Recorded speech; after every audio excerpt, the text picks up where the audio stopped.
How to check the peripheral oxygen saturation. As seen here, the pulse oximeter is the main device used in checking the SPO2. It is a handheld clip device used to measure the peripheral oxygen saturation and the pulse of a patient. It is widely used because it is an easy, quick, non-invasive, and pain-free method of measuring a patient's oxygen saturation and pulse.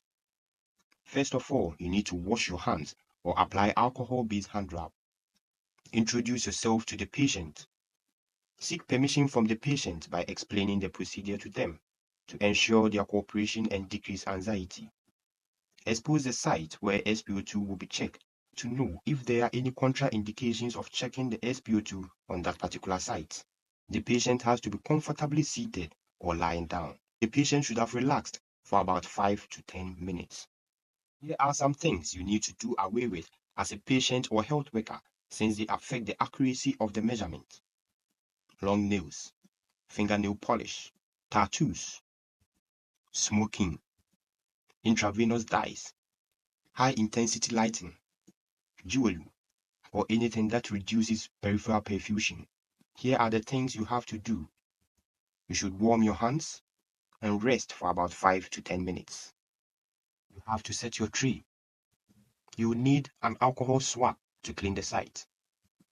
Pulse oximeter.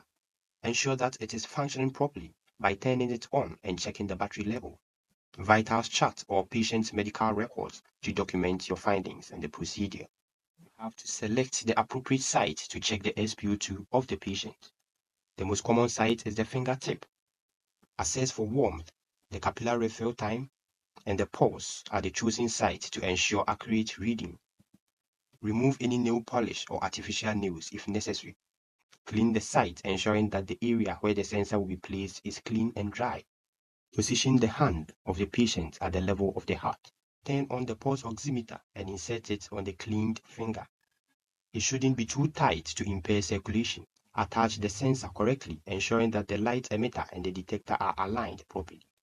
The finger should be still. Wait till the reading is more stable and record the highest value once it has not changed for about 5 seconds. Compare the value of SPO2 obtained to the normal range, which is 95% to 100% in a normal and healthy patient. Reassure the patient by informing them about their reading and the next steps if needed. Document the procedure and your findings by stating the patient's details, the date and time. Record the SPO2 value obtained and indicate whether the patient was on oxygen support or not. Record the site of measurement, the indication, and the interventions put in place. Document the rechecked SPO2 value after that intervention. Note any factors that might affect the accuracy, like poor circulation, patient movement, bright ambient light. Clean the sensor by following the manufacturer's guidelines for cleaning and disinfecting the sensor to prevent damage and cross-contamination. Here are some Viva questions. How will you know that a patient needs oxygen support or not? You should not base only on the peripheral oxygen saturation alone to determine if a patient needs oxygen support or not.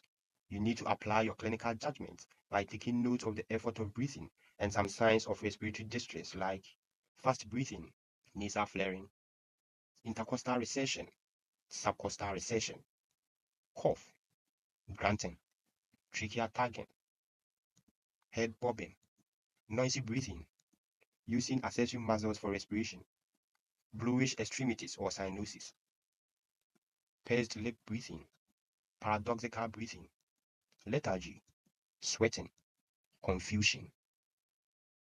Why is the SPO2 target 88% to 92% for a patient with chronic obstructive pulmonary disease? And the reason is the respiratory centers in the medulla of the brain require some level of carbon dioxide to constantly drive breathing, as excessive oxygen can reduce the drive to breathe, leading to an accumulation of carbon dioxide in the blood, which can result in metabolic acidosis and other complications. Here are some conditions that can lead to false low readings when checking the SpO2 of a patient: severe anemia, venous congestion, methemoglobinemia, sickle cell hemoglobin, soft hemoglobinemia, abnormal inherited forms of hemoglobin. High altitudes can lead to low oxygen saturation, and the reason is the higher the altitude, the lower the partial pressure of oxygen. That is, the lower the level of oxygen present for the lungs to absorb in the bloodstream, leading to hypoxemia and hypoxia. Other factors that can lead to unreliable readings are poor circulation, cold skin, patient's movements, dark nail polish, long or unclean nails, low perfusion state, tobacco usage, dark skin pigmentation. Some indications of pulse oximetry to quickly assess if a patient is in shock, helping to put in the necessary interventions to save life. To ascertain if a patient requires oxygen support, to evaluate the effectiveness of oxygen support, to evaluate the effectiveness of a lung medication like bronchodilator, to monitor the oxygen saturation before, during, and after a physical activity. So what is the difference between hypoxia and hypoxemia? So hypoxia refers to low oxygen levels at the tissue level, while hypoxemia specifically refers to low oxygen levels in the blood. Hypoxemia can result in hypoxia. They usually occur together, but not always. So hypoxia is at the tissue level and hypoxemia is at the blood level.